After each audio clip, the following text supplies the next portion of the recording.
আজান হচ্ছে, আজানের কেউ জবাব দিন। খামারদের সুবিধা করে দিতে হলে তাহলে যুবকেরা সেই খামারগুলো পরিচালনা করতে পারে।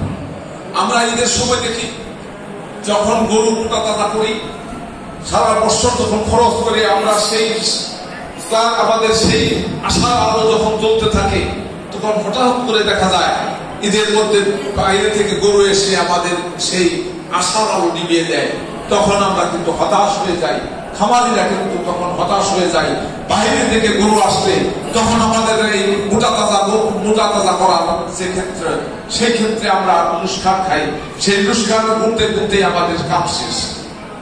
তাই আমি সংসদে এই কথাটা উত্থাপন করতে বলবো যে বাহির থেকে যেন গরু আমদানি করা না হয়, এই জন্য জোরালো একটা ভূমিকা রাখতে হবে। বাংলাদেশে এই গরু আমরা যারা খামারি আছি সেই খামারিরা যেন লাভবান হইতে পারি সেই ব্যবস্থাটা করতে হবে। আরেকটা বিষয় আমাদের